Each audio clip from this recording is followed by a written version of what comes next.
Ye Xuan melepas kotak pedang, menancapkannya di tanah, memegang gagang pedang Kunpeng, dan perlahan menariknya keluar. Sebuah momentum tak terlihat menyebar, meniup salju. Pedang itu keluar dari kotak, bersinar dengan cahaya dingin. Pada pandangan pertama, orang bisa tahu itu adalah harta karun tingkat suci, dan mutunya sama sekali tidak kalah dengan harta karun keluarga Ling, pedang kondensasi air. Orang-orang yang hadir terpesona oleh cahaya dingin yang terpantul dari pedang Kunpeng. Pedang ini, tampaknya merupakan harta karun tingkat suci. Seru seseorang. Tidak mungkin, dia baru saja menjatuhkan Zuo Bufan tanpa menghunus pedangnya. Apakah dia benar-benar memiliki kekuatan untuk mengalahkan Ling Feishuang? Seorang murid sekte Piao Miao berkata dengan heran dan ragu. Sama sekali tidak mungkin. Ling Feishuang adalah wanita cantik yang tak tertandingi yang memasuki tingkat ketujuh alam bela diri spiritual pada usia 18 tahun. Berapa banyak orang seusianya yang dapat menyainginya? Benar sekali. Tidak ada seorang pun di sekte dalam yang memiliki bakat yang sebanding dengan Ling Feishuang. Bagaimana mungkin seseorang yang 2 tahun lalu dianggap tidak berguna bisa menandingi Ling Feishuang? Di lapangan, momentum kedua belah pihak mulai bertabrakan. Ling Feishuang memegang pedang air kental di tangannya dan berbalik ke samping untuk melakukan gerakan awal teknik pedang Aoksue.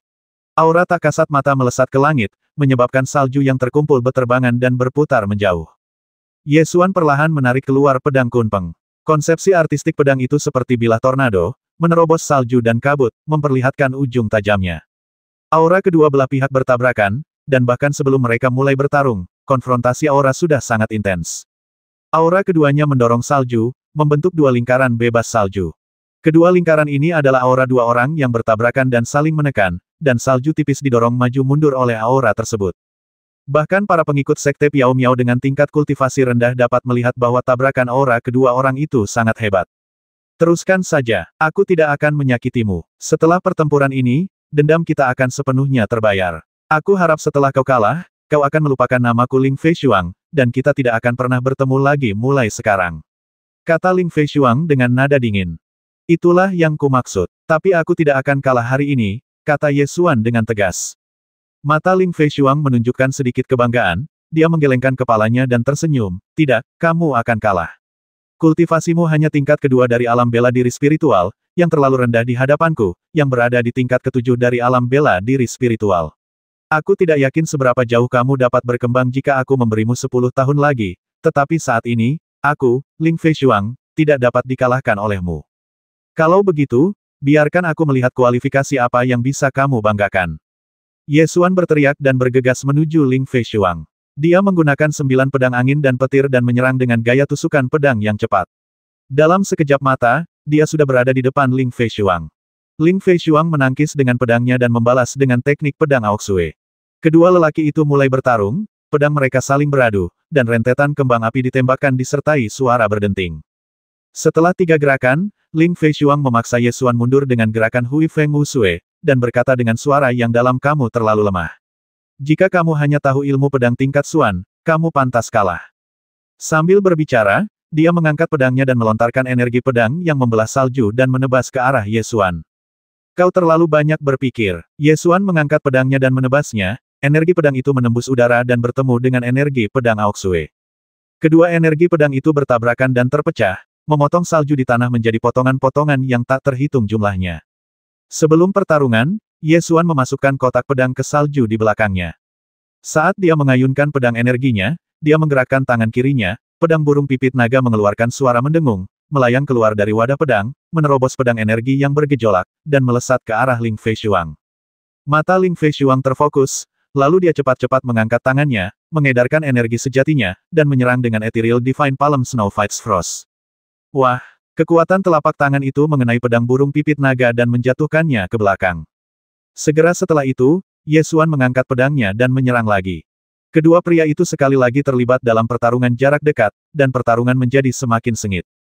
Cahaya pedang beterbangan, energi pedang merajalela, bercampur dengan suara getaran kekuatan telapak tangan dan pedang beterbangan menembus udara, menyebabkan langit runtuh dan bumi retak. Seluruh area penyambutan tidak dapat menahan serangan yang begitu dahsyat. Batu biru di tanah telah hancur, dan ada bekas pedang dan telapak tangan di mana-mana. Melihat ini, semua orang yang hadir menunjukkan sedikit keterkejutan. Tidak seorang pun menyangka bahwa Ye Xuan mampu mengalahkan Ling Feishuang begitu lama dan dahsyat. Bukankah sudah hampir waktunya untuk berakhir? Apakah Ling Feishuang benar-benar menggunakan kekuatan penuhnya? Kau tidak buta, tidak bisakah kau melihatnya? Jelas bahwa Ling Feishuang tidak menggunakan kekuatan penuhnya karena mempertimbangkan persahabatan kedua keluarga yang sudah terjalin lama. Jika tidak, Ye ini pasti sudah dikalahkan sejak lama.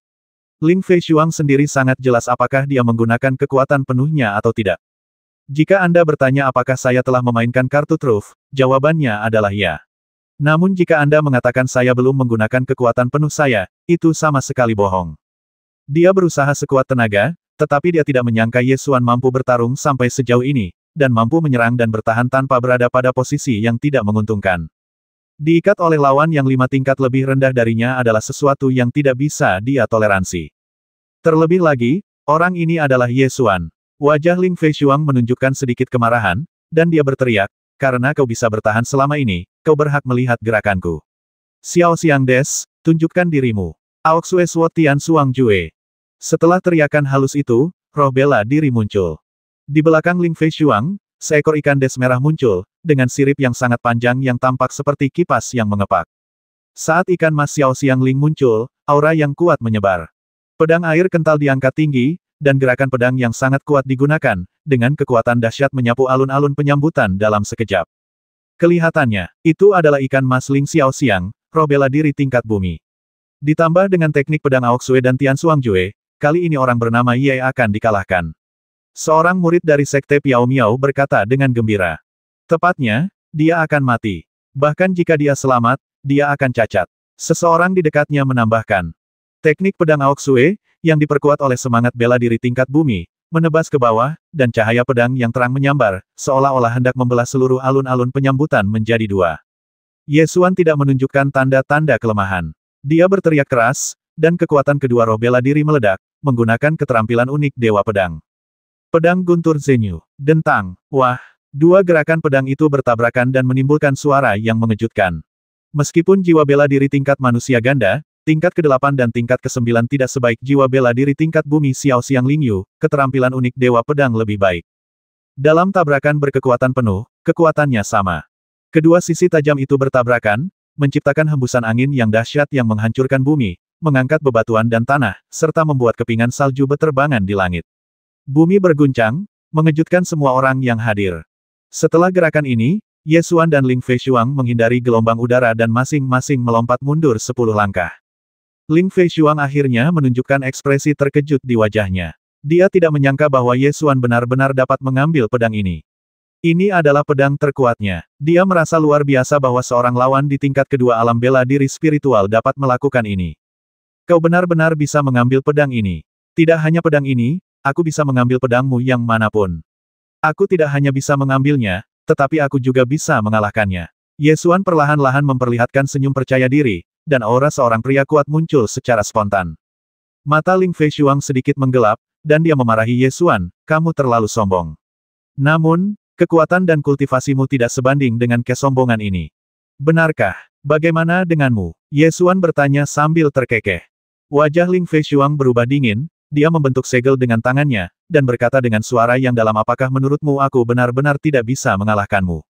Aku, Ling Feishuang, dapat disebut cantik alami, bukan hanya karena kultivasiku di tingkat ke-7 alam bela diri spiritual, tetapi juga karena aku memiliki kekuatan untuk mengalahkan tingkat ke-8 alam bela diri spiritual saat aku berada di tingkat ke-7 alam bela diri spiritual. Aku akan membiarkanmu melihat apa kekuatanku yang sebenarnya. Teknik rahasia jiwa bela diri, transformasi des. Ling Feishuang membentuk segel dengan tangannya, dan energi misterius terpancar dari tubuhnya. Kemudian, semangat bela diri ikan mas Ling Xiao Xiang miliknya mulai berubah. Tubuh ikan menjadi lebih panjang, dan sirip serta ekornya tumbuh keluar, menjadi lebih panjang dan lebih lebar, seperti sepotong sayap merah. Tak lama kemudian seluruh sirip ikan jiwa bela diri itu menari gemulai, menampakkan keindahan hakiki yang penuh misteri sekaligus agung. Setelah melakukan teknik rahasia jiwa bela diri, transformasi ikan mas, temperamen Ling Feishuang berubah total, tatapan matanya menjadi lebih tajam, seluruh auranya menjadi beberapa kali lebih kuat dalam sekejap mata, dan kekuatannya meningkat dengan cepat. Ketika sesepuh sekte dalam Sekte Piao Miao melihat serangkaian teknik rahasia ini, dia berbalik dan mengepalkan tinjunya ke arah Han Sengtian dan memujinya, seperti yang diharapkan darimu, kamu adalah murid tetua Han. Kamu bahkan telah menguasai serangkaian teknik rahasia seni bela diri ini. Jika kamu menggunakan serangkaian teknik rahasia ini, anak ini pasti akan kalah. Han Sengtian tampak acuh tak acuh dan melambaikan tangannya untuk menunjukkan bahwa dia mendengar pujian itu. Kau adalah orang pertama yang memaksaku untuk berubah menjadi Des. Sekarang setelah semuanya menjadi seperti ini, kau pantas dikalahkan. Ling Feishuang menjerit pelan dan mengayunkan pedangnya. Kecepatan dan kekuatannya lebih cepat dan lebih kuat dari sebelumnya. Dia bergerak dan menyerang Ye Xuan. Ye Xuan menangkis dengan pedangnya, merasakan kekuatan pedangnya yang dahsyat, tatapannya menjadi gelap, darah Kaisar Kunpeng di tubuhnya pun menyala, semangat juang yang tiada habisnya pun melonjak keluar. Dalam sekejap, momentum Ye Xuan juga melonjak cepat, kekuatan dan kecepatannya meningkat secara eksponensial, dia dengan kuat menahan serangan Ling Feishuang dan mengayunkan pedangnya untuk melakukan serangan balik. Keduanya memperlihatkan kartu truf mereka pada saat yang sama, melepaskan kekuatan tempur lintas level. Intensitas pertarungan makin meninggi, dengan tebasan, tusukan, sabetan, cacahan, dan irisan, dan setiap tebasan pedang melepaskan tenaga pedang tajam. Cahaya pedang beterbangan dan energi pedang ada di mana-mana. Pertarungan antara keduanya menjadi semakin intens dan semakin mendebarkan. Benturan pedang, percikan api yang beterbangan, dan suara logam yang beradu begitu keras hingga memekakkan gendang telinga. Ling Feishuang semakin terkejut saat pertarungan berlangsung. Dia tidak menyangka bahwa setelah dia menggunakan teknik rahasia seni bela diri transformasi Mingyu, kekuatan tempur Ye Xuan masih bisa mengimbangi. Alisnya tak dapat menahan diri untuk sedikit berkerut, matanya menunduk, dan dia tak lagi menahan diri, mengerahkan seluruh kekuatannya untuk melakukan teknik pedang Aoxue secara maksimal. Setiap pedang yang ditusukkan membawa kekuatan yang sangat kuat, dan aura pedang itu tak tertandingi ketajamannya. Setelah darah Kaisar Kunpeng milik Ye Xuan mendidih, seolah-olah ada seekor binatang Kaisar Kunpeng yang meraung di dalam tubuhnya, dengan kekuatan dan momentum yang besar. Ia menjadi lebih berani dan kuat seiring berjalannya pertempuran. Pedang itu terhunus disertai suara gemuruh bagaikan guntur, menghancurkan segalanya. Ling Feishuang menjadi semakin takut saat pertarungan berlangsung. Dia tidak pernah menyangka bahwa orang lemah seperti semut dari keluarga Ye suatu hari akan tumbuh sampai titik ini dan mampu memaksanya sampai sejauh ini. Tatapan matanya menjadi semakin serius. Dia menggertakkan giginya, mendengus pelan, dan menebas dengan pedangnya untuk memaksa Ye Xuan mundur. Dia mengangkat pedangnya lagi dan menggunakan jurus awal teknik pedang Aoxue Tian Suang Jue. Seni rahasia jiwa bela diri, ditambah teknik pedang salju yang membanggakan, Tian Suang Jue. Pedang terkuatku, aku tidak percaya kau bisa menangkisnya. Ling Feishuang berteriak pelan dan menggunakan teknik pedang Aoxue. Cahaya pedang yang terang menembus langit dan menebas dengan kekuatan yang tak terhentikan. Tidak perlu menghalangi, aku akan menggunakan pedang ini untuk memotong semua seranganmu. Mata Ye Xuan setajam pisau, pedangnya dipegang di depannya, dan teknik pedang petirnya siap dilepaskan. Esensi sejati, kesadaran ilahi, jiwa bela diri ganda, energi pedang, ribuan pola formasi pedang kunpeng, darah binatang kekaisaran, 6 tingkat kekuatan tempur sepenuhnya diaktifkan dan dituangkan ke dalam satu pedang. Pedang Guntur Zenyu. Pedang itu keluar bagai guntur, seekor naga meraung ke angkasa, dan cahaya pedang membubung seakan-akan seekor naga guntur muncul di dunia, menghancurkan kehampaan dan memusnahkan segalanya. Dua sinar pedang bertabrakan dan kekuatan mengerikan meledak. Wah, ledakan. Guntur bergemuruh, gelombang kejut meledak, menghancurkan bumi, dan menggulung tornado. Embun beku dan salju beterbangan seperti pisau dan mengamuk, memaksa para murid di luar lapangan Ying Keping untuk menghindarinya. Saat udara melonjak, Ling Feishuang menggertakkan giginya dan terbang mundur. Tanpa menunggu gelombang udara itu berhenti, dia berteriak keras dan keluar dengan seluruh kekuatannya lagi, melancarkan serangan telapak tangan terkuat yang menggabungkan roh bela diri Xiao Xiang Ling Yu dengan telapak tangan Dewa Piao Miao, telapak tangan Dewa Piao Miao Ling Yu Turui. Wah! Kekuatan telapak tangan halus itu berubah menjadi tarian des, menghantam dari atas ke bawah, menggulung ribuan tumpukan salju, seperti seekor naga salju yang menukik ke bawah, menyerbu ke arah Ye Xuan. Ye Xuan berteriak dengan suara yang dalam, melemparkan pedang kunpeng ke arah kekuatan telapak tangan halus, tiba-tiba mengepalkan tangan kanannya, dan mengaktifkan teknik pedang surgawi. Esensi sejati, kesadaran ilahi, jiwa bela diri ganda, energi pedang, ribuan pola formasi pedang kunpeng, dan darah binatang kekaisaran, 6 tingkat kekuatan tempur telah diaktifkan sepenuhnya, meletus dengan kekuatan terkuat. Teknik membasmi naga pedang surgawi. Pedang kunpeng mengeluarkan suara pedang yang menembus langit, membubung ke angkasa, dan menuju ke telapak Dewa Piao Miao. Pedang kunpeng menerobos naga salju dan menyerbu ke depan dengan kekuatan yang tak terhentikan.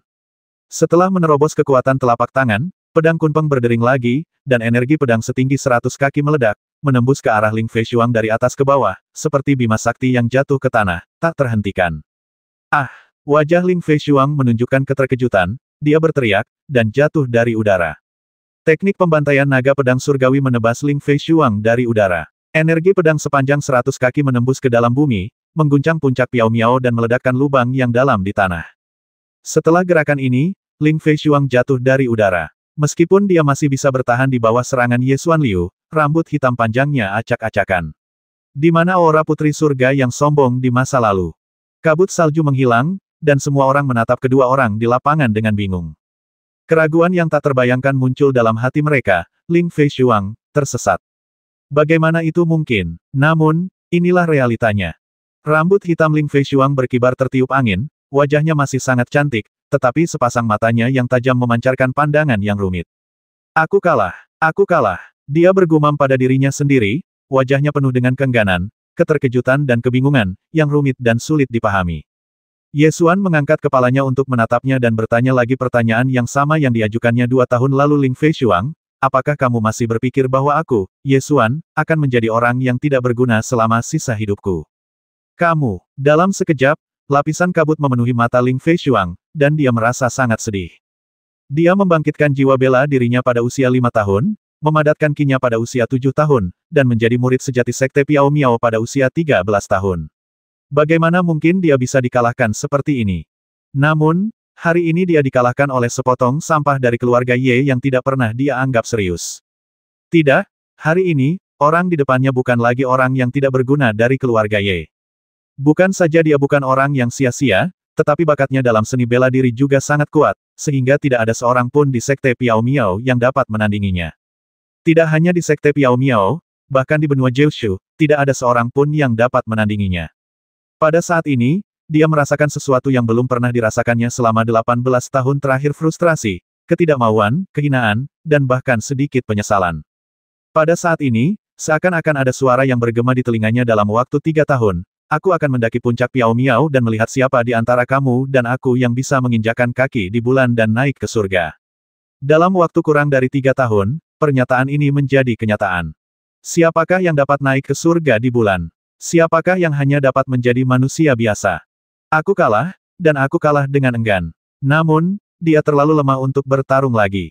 Dalam serangan telapak tangan dan pedang terakhir itu, dia telah menggunakan seluruh kekuatannya, kekuatan yang belum pernah dia gunakan selama 18 tahun terakhir. Meski begitu, dia tetap kalah. Pikirannya kosong dan dia menatap sekelilingnya dengan pandangan kosong, menatap ke arah pengikut Sekte Piao Miao yang dulu mengaguminya, dan ekspresi terkejut di wajah mereka. Kebanggaan itu sedang jatuh. Ling Feishuang dikalahkan, yang mengejutkan semua orang di Sekte Piao Miao. Ini adalah seorang jenius seni bela diri yang memasuki tingkat ke-7 alam bela diri spiritual pada usia 18 tahun, dan juga memiliki kekuatan untuk melampaui tingkatan. Tidak ada orang lain yang memiliki bakat seperti itu di antara generasi muda Sekte Piao Miao. Akan tetapi, bahkan gadis yang berbakat seperti itu pun dikalahkan. Ye Xuan berdiri dengan kepala tegak, menatap Ling Feishuang, dan berkata dengan keras, Ling Feishuang, mulai hari ini, kedua keluarga kita tidak akan ada hubungannya satu sama lain, dan semua dendam masa lalu akan terhapus. Mulai sekarang, kamu akan naik ke jalan surgawimu, dan aku akan menjadi manusia biasa. Ling Feishuang merasakan rasa malu yang muncul dari lubuk hatinya. Dia menutup bibirnya rapat-rapat, dan tidak ada rasa sakit yang terlihat di wajahnya, tetapi garis darah merah cerah masih mengalir turun dari sudut bibirnya. Meskipun Ye Xuan ditangkis dari jarak jauh ketika dia menggunakan teknik pedang pembasmi naga terakhir, energi pedang yang kuat masih menyebabkan cedera internal pada Ling Feishuang. Pada saat ini, pikiran Ling Feishuang kosong. Dia melihat ekspresi terkejut di wajah rekan-rekan muridnya di sekitarnya, tetapi dia tidak bisa mendengar suara mereka. Sejak kecil hingga dewasa, dia selalu menjadi pusat perhatian semua orang. Dia membangkitkan jiwa bela dirinya pada usia 5 tahun, memadatkan kinya pada usia 7 tahun, dan menjadi murid sejati Sekte Piao Miao pada usia 13 tahun. Dia sangat berbakat dan tidak ada seorang pun di antara teman-temannya yang dapat menandinginya. Bagaimana dia bisa merasakan penghinaan seperti itu? Matanya berkaca-kaca, dan dia menatap Ye Xuan dengan tatapan yang rumit. Dia membuka sedikit bibir cerinya dan bertanya dengan nada malu, apakah kamu sangat membenciku? Mungkin dulu aku pernah melakukannya, tetapi sejak aku mengalahkanmu, kebencian itu hilang. Kau dan aku adalah orang asing mulai sekarang. Kita tidak akan pernah bertemu lagi, jadi tidak ada pertanyaan tentang kebencian. Ye Xuan mengangkat kepalanya dan menatap gunung yang berdiri di atas lautan awan. Batu besar yang telah terjebak dalam kondisi seni bela dirinya tiba-tiba hancur. Sejak saat ini, Ling Feishuang benar-benar memulai jalan menjadi orang kuat, dan tidak lagi menjadi penghalang di jalan seni bela diri. Mulai sekarang, aku tidak akan berlatih lagi untuk mengalahkannya, tetapi hanya akan menapaki jalan untuk menjadi lebih kuat. Pertarungan ini adalah pertarungan di mana Ye Xuan berhasil melepaskan diri dari belenggu kondisi mentalnya, namun pertarungan ini juga merupakan pertarungan di mana kondisi mental Ling Feishuang terblokir. Setelah pertarungan ini, selalu saja ada yang berjalan di depannya di jalan bela diri, menghalangi dan menjadi simpul di hatinya. Hanya ada satu jalan menuju seni bela diri, di mana yang kuat bertarung satu sama lain dan hanya pemenang yang dapat melanjutkan. Ling Feishuang merasa bingung dan pusing, seolah-olah tubuhnya jatuh bersama harga dirinya ke dalam debu. Semuanya sudah berakhir, Ye Xuan menyimpan kotak pedang dan bersiap untuk pergi. Tiba-tiba terdengar teriakan keras dari belakang mau pergi setelah menjadi liar di sekte Piao Miao. Ye Xuan menoleh dan melihat wajah Han Sengtian sedingin es. Dia mengajukan pertanyaan seperti dewa, dan setiap gerakannya menunjukkan aura seorang atasan. Tidak, kamu tinggal untuk merayakan tahun baru. Bahkan ketika menghadapi sesepuh suci seperti itu, Ye Xuan tidak bersikap rendah hati atau sombong, dengan tatapan tegas. Kau datang dan pergi sesuka hatimu, dan kau bahkan melukai dua murid sekte Piao Miaoku. Apa pendapatmu tentang sekte Piao Miaoku? Han Sengtian menatapku, dan tekanan kuat menyebar. Para pengikut sekte Piao Miao di sekitar area penyambutan menjadi geram ketika melihat orang yang mereka kagumi itu kalah dan terluka. Mereka berteriak keras, kita tidak bisa membiarkannya lolos. Tangkap dia. Beberapa murid bahkan begitu marah hingga mereka maju dan tampak siap untuk mengambil tindakan. Ye Xuan mengangkat telapak tangannya, membukanya, dan mengaktifkan teknik pedang surgawi. Pedang kunpeng terbang keluar dari kotak pedang dan melayang satu kaki di depan telapak tangannya, dengan ujung pedang menunjuk ke arah murid-murid sekte Piao Miao yang mengelilinginya. Coba saja kalau berani. Murid-murid sekte Piao Miao ini segera teringat kekuatan pedang tadi dan segera mundur karena takut. Ye Xuan melengkungkan sudut mulutnya sambil mencibir, menarik kembali pedang kunpeng, berbalik dan berjalan menuruni gunung. Berhenti. Han Sengtian berbicara lagi, dan menyebarkan tekanan kuat yang meliputi semua arah. Ye Xuan mengerutkan kening, berbalik dan menatap Han Sengtian, dan bertanya dengan suara yang dalam apa yang kamu inginkan. Ekspresi Han Sengtian sedingin es, dan dia berkata dengan nada seorang atasan karena kamu berani datang ke sekte Piao Miaoku untuk bertindak liar, maka jangan pergi. Apa, sebagai tetua suci sekte Piao Miao, kau masih ingin menyerangku secara pribadi? Ye Xuan menyipitkan matanya dan menatap Han Sengtian. Tentu saja aku tidak akan menyakitimu, tetapi jika kau berani datang ke rumahku untuk memprovokasiku, aku harus menahanmu di sini. Han Sengtian berdiri di panggung tinggi, menatap Ye Xuan, memancarkan aura dewa yang kuat, yang membuat para pengikut sekte Piao Miao di sekitarnya terengah-engah. Dua pertarungan, disetujui kedua belah pihak, duel yang adil, untuk menyelesaikan dendam pribadi, tetapi Anda menganggapnya sebagai provokasi. Ye Xuan mencibir dan melanjutkan bagus sekali, apapun yang dikatakan orang kuat itu benar.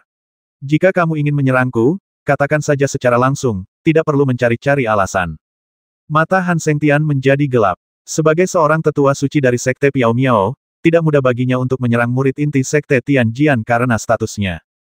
Tetapi Ye Xuan datang memprovokasi dia dan melukai dua orang, bahkan muridnya yang paling berharga pun dikalahkan.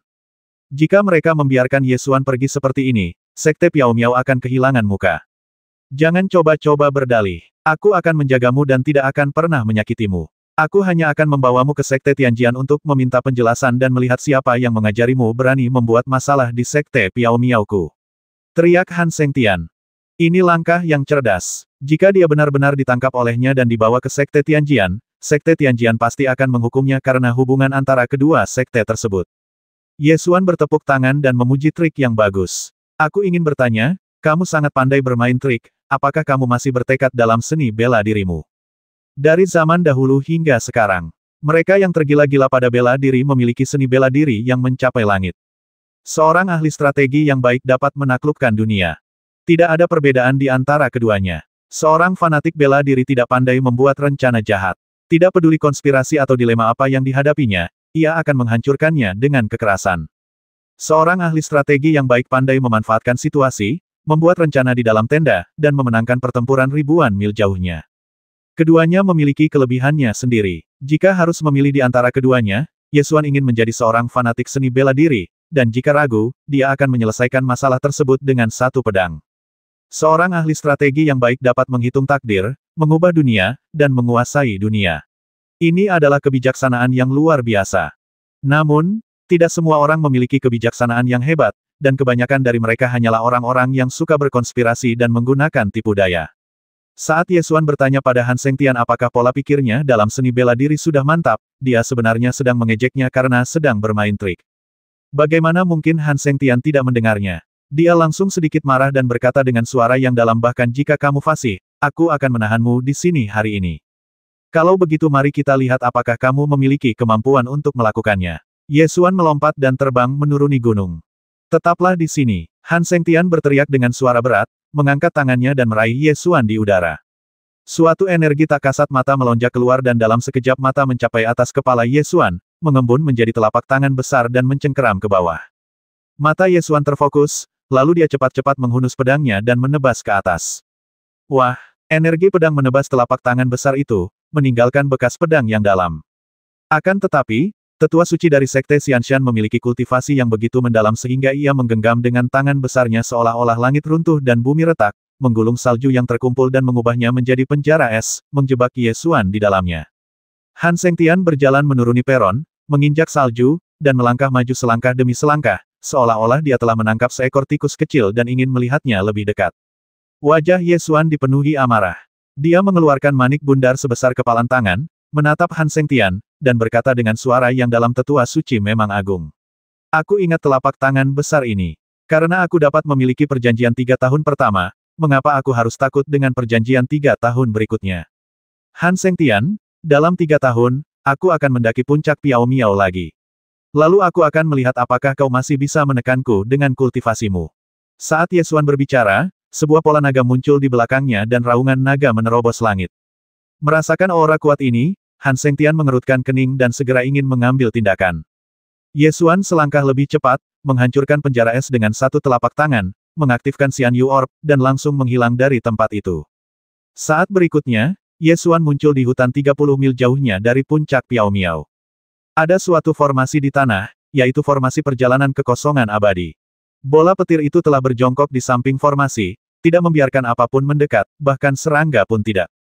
Begitu Ye Xuan muncul di tengah formasi, tanpa menunggu untuk melihat lingkungan sekitarnya dengan jelas, dia segera meraih batang kain Void Immortal Array, melambaikannya ke arah bola guntur, berkata, maju. Dan kemudian berlari menuju kedalaman hutan. Bola guntur itu mengeluarkan suara gemuruh dan langsung menyusul. Sebelumnya, di puncak Piao Miao, sebelum bertarung dengan Ling Feishuang, gulungan kain yang diberikan Ye Xuan kepada Lei Qiu untuk diambil adalah formasi perjalanan kekosongan abadi. Saat Ye Xuan melihat Han Sengtian muncul, dia menjadi waspada dan ingin mencegah pihak lain mengambil tindakan untuk menghentikannya, jadi dia melepaskan bola guntur dan membiarkannya terbang menuruni gunung dengan formasi perjalanan kekosongan abadi. Formasi Void Fairy Land ini disempurnakan oleh Zhu Yong. Semua titik formasi dan pelat disempurnakan pada poros kain, membuatnya sangat mudah untuk disiapkan. Kecerdasan Lei Qiu sekarang tidak kurang dari anak manusia, dan dia sepenuhnya mampu mendirikan formasi Void Fairy Land. Melolong. Bola petir itu terbang di atas puncak pohon, menimbulkan teriakan riang seperti elang, seolah sangat gembira melihat Ye Xuan muncul dengan selamat. Set, Ye Xuan memberi isyarat agar dia diam, lalu menoleh untuk melihat puncak Piao Miao di kejauhan dan berkata, jangan berteriak, tidak akan seru kalau kita menarik perhatian pengejar nanti. Bola petir itu segera berhenti menderu dan terbang mengelilinginya. Ye Xuan mempercepat langkahnya dan berlari melewati hutan, merasa sedikit bersemangat. Perasaan berpura-pura tenang lalu melarikan diri terasa sangat mengasyikkan. Dia menjatuhkan Zuo Bufan, mengalahkan Ling Feishuang, dan kemudian lolos dari tangan tetua suci Han Sengtian. Sekte Piao Miao pasti sedang gempar sekarang. Seperti dugaan Ye Xuan, Sekte Piao Miao memang sedang kacau. Yingkeping hancur menjadi rerundewa, dan puluhan ribu murid menyaksikan Ye Xuan memukuli orang dan melarikan diri. Wajah Han Sengtian sangat muram. Sebagai seorang tetua suci dari Sekte Piao Miao, dia benar-benar membiarkan seorang kultivator alam bela diri spiritual lepas dari tangannya. Ini benar-benar kehilangan muka. Bukan hanya itu saja, pada saat Ye Xuan menghancurkan penjara es dan melarikan diri, Han Sengtian merasakan nafas yang tidak biasa, namun nafas itu cepat berlalu, dan dia tidak bisa memastikan apa sebenarnya yang mengeluarkan nafas itu. Seorang tetua sekte dalam dari sekte Piao Miao mengangkat tangannya ke arah Han Sengtian dengan ekspresi marah di wajahnya dan bertanya, "Tetua suci, apakah Anda ingin mengirim seseorang untuk menangkap anak ini?" "Menangkap? Dunia ini begitu besar, di mana saya bisa menangkapnya? Terlebih lagi, lawannya bahkan dapat mengalahkan Ling Feishuang. Jika mereka ingin mengalahkannya, mereka setidaknya membutuhkan seorang tetua sekte dalam untuk memimpin tim." Tetua sekte dalam mengamati ekspresi Han Sengtian dan menyarankan, "Mengapa kita tidak pergi ke Sekte Pedang Surgawi untuk menekannya? Karena anak itu adalah murid Sekte Pedang Surgawi, dia akan kembali ke Sekte suatu hari nanti." Han Sengtian masih memiliki ekspresi muram karena metode ini juga tidak berhasil. Jika Sekte Piao Miao dapat menangkap Ye Xuan dan membawanya ke Sekte Tianjian untuk diinterogasi, itu akan disebut menangkap basah dia. Dengan adanya saksi dan bukti yang ada, mereka dapat dengan paksa menjatuhkan hukuman mati padanya. Sekarang, jika dia gagal menangkap orang itu, dia akan pergi ke Sekte Tianjian untuk menekan mereka. Siapa yang akan peduli? Terlebih lagi, kedua pertempuran itu merupakan kompetisi adil yang disetujui oleh kedua belah pihak. Jadi, mereka tidak akan berada di pihak yang benar bahkan jika mereka pergi ke Sekte Tianjian. Namun, meskipun kita tidak dapat menangkapnya, kita harus menangkapnya. Sikap ini harus dipertahankan. Han Sengtian memberi perintah dengan suara berat. "Menurut perintahku, Aula Pemegang Pedang akan mengirim 3 tim murid untuk mengejar bocah ini." "Tuan, tidak perlu menangkapnya. Kita lupakan saja masa lalu," kata Ling Feishuang sambil meneteskan darah dari sudut mulutnya lagi.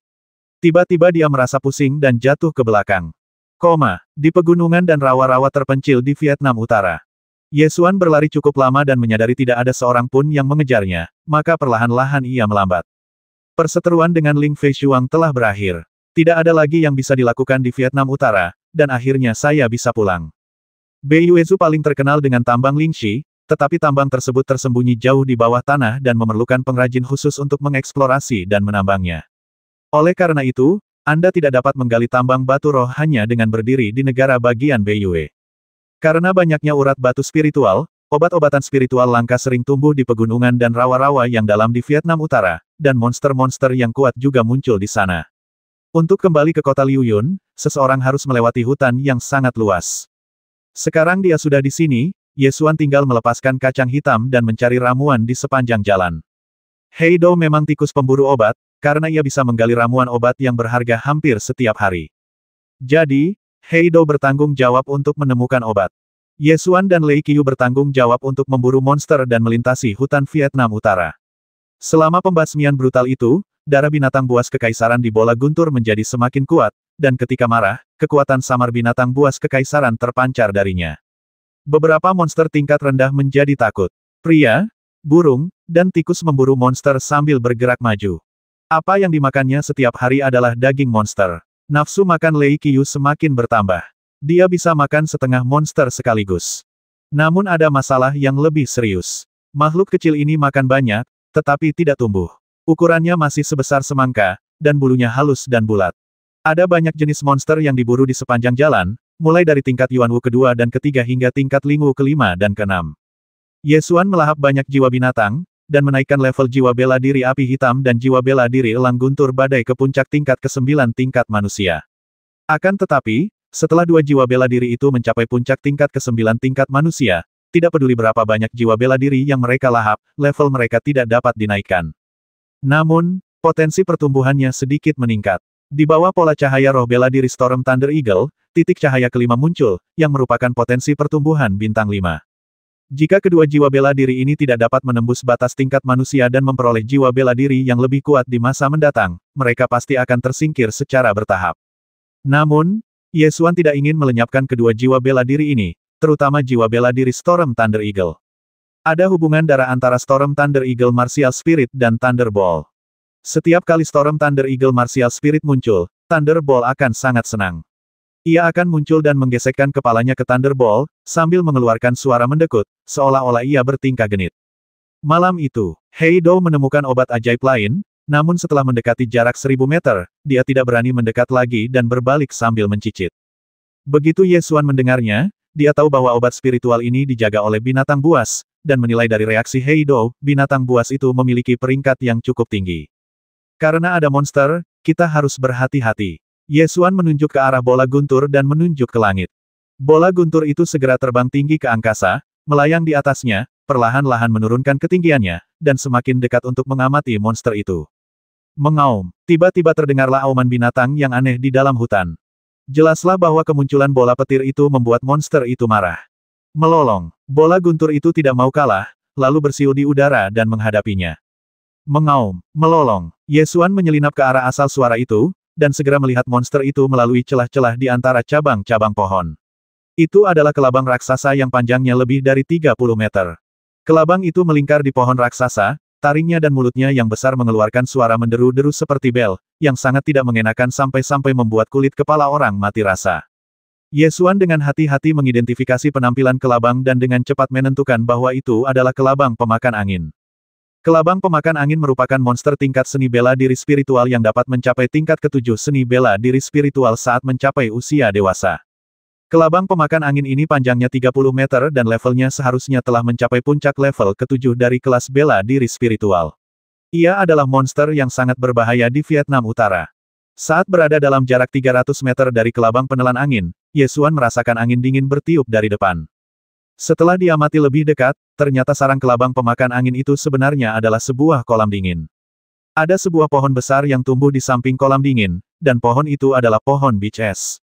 Pohon beach es biasanya tumbuh di wilayah utara dan biasanya tidak ditemukan di wilayah utara. Karena pohon beach es perlu tumbuh di es dan salju, alasan mengapa pohon beach es tumbuh di sini jelas karena kolam yang dingin ini. Setengah dari akar pohon beach es telah menembus ke dalam kolam yang dingin, dan buah seukuran kepalan tangan tumbuh di pohon itu. Itu adalah ramuan yang ditemukan oleh Heido, buah giok kulit es. Tepat pada saat ini, arah angin tiba-tiba berubah, dan Ye Xuan tiba-tiba berada di posisi melawan angin. Kelabang pemakan angin segera mencium bau napas manusia di angin dan mengeluarkan suara gemuruh yang menusuk seperti ledakan. Ratusan pasang kaki kelabangnya dengan cepat merangkak dan bergegas menuju posisi Ye Xuan. Melolong. Bola petir itu pun menjadi marah, kilat menyambar bulu-bulunya, lalu menukik ke bawah dan menerkam kelabang pemakan angin. Kelabang pemakan angin terpaksa menghentikan serangannya, lalu berbalik dan mengeluarkan hembusan angin yang menyapu ke arah bola guntur. Angin menderu membuat bola guntur berguncang. Bola petir itu pun segera melipat sayapnya, menghalau gangguan angin kencang, dan tubuhnya melesat jatuh bagai anak panah yang tajam. Kelabang pemakan angin mengangkat tubuh bagian atasnya, dan puluhan pasang kaki kelabang memamerkan taring dan cakar mereka, menyerbu ke arah bola guntur. Ada kilatan petir di tubuh bola petir, dan secepat guntur. Bola petir itu melesat ke sekitar kelabang penelan angin, tiba-tiba melebarkan sayapnya, dan berputar miring seperti kilat. Sayap petir itu seperti pisau, menebas punggung kelabang penelan angin. Wah, cangkang kelabang pemakan angin sangat keras. Ketika tebasan sayap petir menebasnya, terdengar suara besi beradu dengan batu, dan hanya meninggalkan sayatan sedalam jari tanpa menembus cangkangnya. Setelah hantaman itu, bola petir itu melintasi tanah, naik ke ketinggian, terbang kembali ke udara, dan terus berputar, menunggu kesempatan untuk menyerang. Kelabang pemakan angin berbalik dan meraung melengking ke arah Ye Xuan lagi. Ye Xuan berjalan ke depan kolam dingin dan tidak langsung menyerang kelabang pemakan angin. Sebaliknya, ia mengeluarkan perintah tempur kepada bola petir di udara. Setelah sekian lama, setetes darah yang diberikan Kaisar Kunpeng telah menyatu sepenuhnya ke dalam darah bola guntur. Ye Xuan dapat merasakan bahwa kekuatan tempur bola petir itu berangsur-angsur meningkat dan tumbuh menjadi binatang perang yang sesungguhnya. Binatang perang perlu tumbuh dalam pertempuran. Ye Xuan merasa bahwa bola petir itu masih punya potensi lebih besar untuk dimanfaatkan, maka ia berusaha memberikannya kesempatan bertarung sebanyak-banyaknya. Level dari kelabang pemakan angin ini telah mencapai level ke-7 dari kelas bela diri spiritual. Ia adalah monster kuat yang belum pernah ditemui oleh bola petir sebelumnya. Ia tepat untuk mengasah kemauan bertarungnya. Oleh karena itu, Ye Xuan minggir dan membiarkan bola petir itu bertarung terlebih dahulu. Dengan dia di dekatnya, tidak akan ada bahaya. Ketika Lei Qiu menerima perintah itu, ia langsung meraung ke langit dengan penuh semangat. Semangat juangnya pun semakin kuat. Ia menukik turun lagi dan menyerang kelabang pemakan angin. Kelabang pemakan angin meraung terus-menerus dan menyemburkan angin kencang untuk melawan. Bola petir itu seperti kilatan petir, melesat di sekitar kelabang penelan angin. Sayap petir itu menebas cangkang kelabang penelan angin dengan suara bang-bang-bang, meninggalkan serangkaian luka. Kelabang pemakan angin mengayunkan 100 pasang kakinya seperti 100 bilah pedang, menebas dengan ganas, tetapi tidak berhasil mengenai bola petir itu. Pohon-pohon di sekitarnya patah dan tanah serta bebatuan berhamburan. Bola petir itu berguling maju mundur ratusan kali, menggores cangkang kelabang pemakan angin dengan bekas luka yang bersilangan dan hampir menembus cangkangnya. Tak hanya itu, belasan pasang kaki kelabang pemakan angin pun terpotong, membuat aumannya semakin melengking dan ganas. Akhirnya, kelabang penelan angin menjadi benar-benar mengamuk, menyerahkan bola petir, dan menerkam ke arah Ye Xuan. Nilai kemarahan bola guntur itu melambung tinggi, lalu mengeluarkan teriakan elang yang keras, menukik ke bawah, mematuk kepala kelabang pemakan angin itu bagai sambaran petir, merampungkan pembasmian itu. Kelabang pemakan angin jatuh ke tanah dengan suara keras. Lei Qiu berdiri di atas cangkangnya, mengangkat kepalanya dan berteriak, meminta pujian dari Ye Xuan. Ye Xuan melangkah maju, melemparkan makanan binatang spiritual sebagai hadiah, lalu mengangkat tangannya dan mengaktifkan teknik jiwa kaisar untuk melahap jiwa binatang kelabang pemakan angin. Butuh waktu setengah jam seperempat untuk melahap habis jiwa binatang kelabang pemakan angin, mengubahnya menjadi jiwa bela diri kelabang yang mengerikan dan mencekam. Jiwa bela diri kelabang pemakan angin ini sangat jelek, dan memiliki 100 pasang kaki serangga, tertanam di dantiannya. Ye Xuan merasa tidak enak badan. Akan tetapi, jiwa bela diri kelabang pemakan angin kebetulan merupakan jiwa bela diri tingkat bumi tingkat pertama, yang peringkatnya lebih tinggi daripada jiwa bela diri elang api hitam dan badai guntur. Ye Xuan menatap bola petir yang mencabik daging dan darah lipan penelan angin dan memutuskan untuk memberi kesempatan lagi pada jiwa bela diri elang petir badai, berharap bisa ditingkatkan ke level bumi. Kalau tidak, jika terus seperti ini, jiwa bela diri elang petir badai cepat atau lambat tidak akan mampu mengimbangi kekuatannya sendiri. Setelah membuat keputusan, Ye Xuan segera memurnikan jiwa bela diri kelabang pemakan angin, mengubahnya menjadi saripati jiwa bela diri dan menuangkannya ke dalam elang guntur badai. Pola cahaya jiwa bela diri Storm Thunder Eagle memancarkan cahaya yang menyilaukan, tetapi levelnya telah mencapai batas level ke-9 tingkat manusia. Pola cahaya jiwa bela diri tidak tumbuh, tetapi hanya memancarkan cahaya yang menyilaukan. Cahaya akhirnya berkumpul menjadi satu titik cahaya, mengembun di bawah pola cahaya jiwa bela diri, membentuk titik cahaya ke-6. Potensi pertumbuhan 6 bintang belum menembus batas level ke-9 tingkat manusia. Ye Xuan mengerutkan kening, merasa sedikit tidak senang. Apakah dia benar-benar akan melenyapkan Storm Thunder Eagle di masa depan? Ini adalah roh bela diri yang terhubung dengan Thunder Ball melalui darah. Manifestasikan. Ye Xuan berteriak dengan suara rendah, memanifestasikan roh bela diri Storm Thunder Eagle. Melolong. Teriakan elang terdengar, dan bayangan roh elang badai guntur muncul di belakangnya, dengan sayapnya terbentang setinggi 10 kaki. Ia tampak sangat heroik, tetapi pangkatnya tidak dapat dinaikkan. Ketika Lei Qiu mendengar teriakan elang, dia terbang dengan gembira, mengepakkan sayapnya di depan Ye Xuan, dan mengeluarkan suara mendekut. Ye Xuan melihat ekspresi ceria Lei Qiu, tersenyum dan berkata, baiklah. Bahkan jika semangat bela diri ini tidak dapat mengimbangi kekuatanku di masa depan, aku akan menyimpannya. Tidaklah buruk untuk menunjukkannya sesekali untuk bermain denganmu. Melolong. Bola guntur itu membuat burung elang berteriak nyaring. Perasaan hubungan darah itu muncul lagi, dan Ye Xuan merasakan darah binatang kekaisaran di bola guntur mendidih. Yang lebih menakjubkan adalah bahwa perasaan ini benar-benar menyebabkan darah binatang kekaisaran di tubuhnya perlahan mendidih. Dua roh petarung yang bergelora dan perkasa menyebar, saling melengkapi. Tiba-tiba, mata Ye Xuan berbinar, dan dia jelas merasakan bahwa roh bela diri elang guntur badai sedang menemukan perubahan. Ini, kebangkitan kedua. Benar sekali, ini adalah kebangkitan kedua. Roh bela diri Storm Thunder Eagle mengeluarkan suara melolong, bulunya mulai tumbuh lebih panjang, dan pola petir biru pun bermunculan. Pola petir ini sangat mirip dengan pola petir pada bulu bola guntur. Semangat bela diri Storm Thunder Eagle bangkit untuk kedua kalinya, dan ternyata membangkitkan garis keturunan petir yang sama dengan Thunderball. Melolong. Seluruh proses kebangkitan berlangsung selama setengah jam. Storm Thunder Eagle Martial Soul menumbuhkan bulu berpola petir, menjadi semakin agung. Tingkat jiwa bela diri juga menembus batas tingkat ke-9 tingkat manusia selama kebangkitan kedua dan dipromosikan ke tingkat pertama tingkat bumi. Panggilan. Ye Xuan menghela napas panjang, dan tidak sabar untuk menguji kekuatan roh bela diri Storm Thunder Eagle setelah kebangkitannya yang kedua. Setelah jiwa bela diri Storm Thunder Eagle ditingkatkan ke tingkat pertama tingkat bumi, kemampuan jiwa bela diri baru muncul, yaitu kekuatan guntur dan kilat. Lei Qiu menggembungkan bulunya, menggumpal menjadi bola dan mendekat, tampak sangat akrab. Ye Xuan sedang dalam suasana hati yang baik. Dia mengulurkan tangan untuk menyentuh bulu Lei Qiu, mengangkatnya, dan pergi untuk memetik buah giok es. Sebulan kemudian, Ye Xuan kembali ke kota Liuyun dengan menunggang kuda dan hanya berjarak setengah jam lagi untuk memasuki kota. Semakin dekat dengan kota Liuyun, pikiran saya semakin rumit dan membingungkan. Mungkin inilah yang dimaksud dengan rindu kampung saat berada di dekatnya. Namun, Lei Qiu sangat gembira saat dia mengeluarkan teriakan elang dari waktu ke waktu sambil terbang di udara. Ketika melewati tempat berburu yang terkenal di kota Liuyun, ada beberapa kuda yang berpatroli di tempat berburu itu, tampaknya sedang berburu. Tiba-tiba, terdengar suara anak panah yang menembus udara, dan anak panah bulu melesat ke langit, menyasar bola guntur.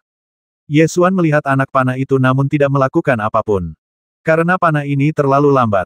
Anak panah seperti itu cukup untuk memburu binatang buas biasa, tetapi bagi Lei Qiu, mustahil untuk mengenainya meskipun terkunci di dalam sangkar, jadi tidak perlu khawatir sama sekali.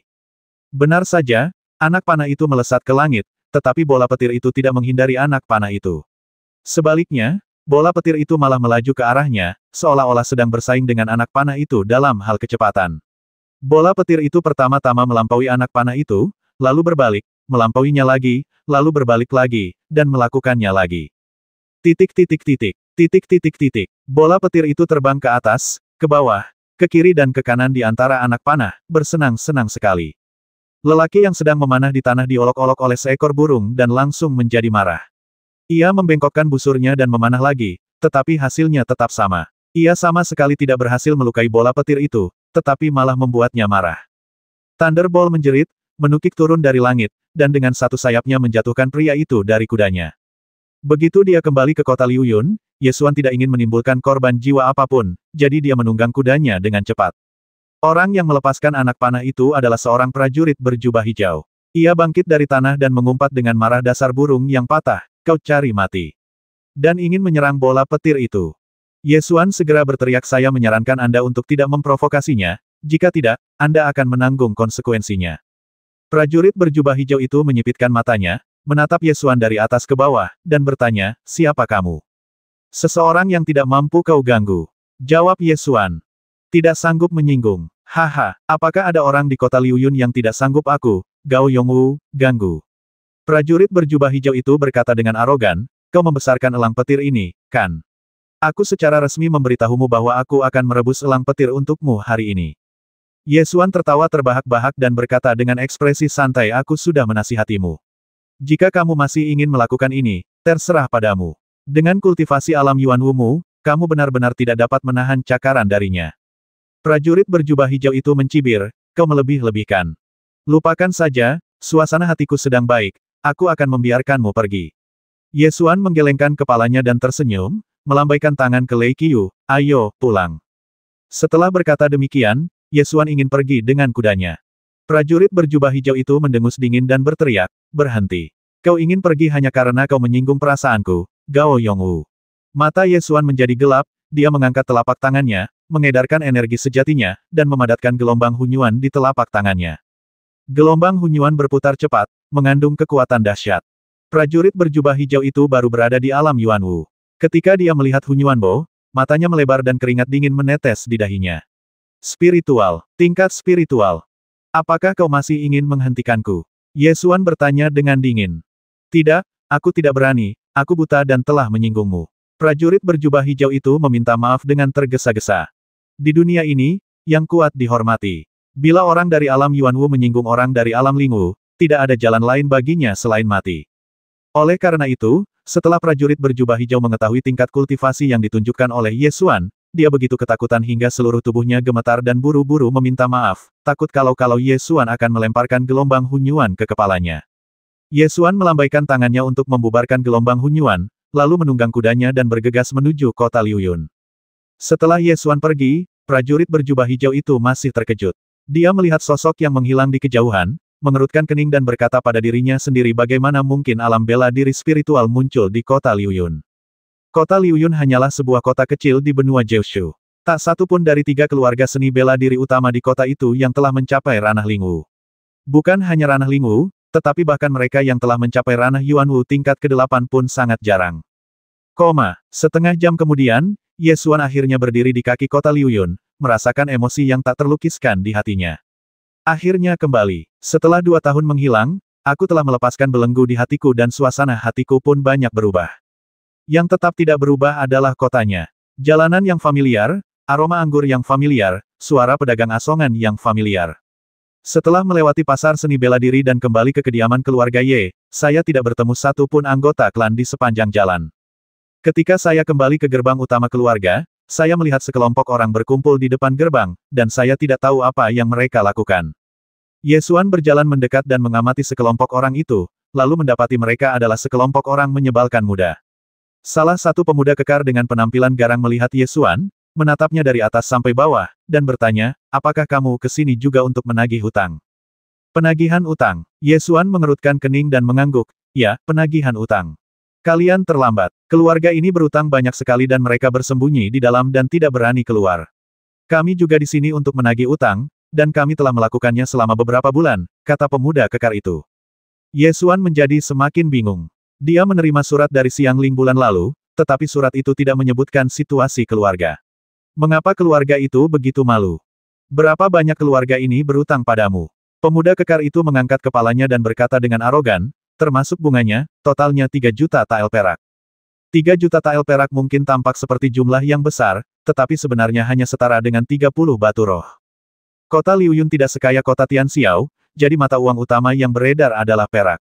Siapa tuanmu? Ye Xuan bertanya lagi. Mengapa kamu menanyakan hal ini? Tanya pemuda kekar itu dengan hati-hati. Aku harus tahu kepada siapa aku berutang uang ini. Ye Xuan berkata sambil melipat tangannya. Pemuda kekar itu terdiam sejenak, lalu segera membelalakan matanya dan berkata, jadi kamu dari keluarga Ye, bayar kembali padaku. Bayar kembali padaku. Kau boleh membayarku kembali, tapi berikan aku surat utang itu. Ye Xuan mengulurkan tangan untuk mengambil surat utang itu. Pemuda kekar itu segera mengeluarkan surat utang, melambaikannya di depan Ye Xuan, dan berkata, lihat baik-baik, 1 juta tael perak, ditambah bunga 1 tahun, totalnya 3 juta tael. Sebelum dia bisa menyelesaikan kata-katanya, tangannya tiba-tiba terasa kosong dan surat utang itu entah mengapa berakhir di tangan Ye Xuan.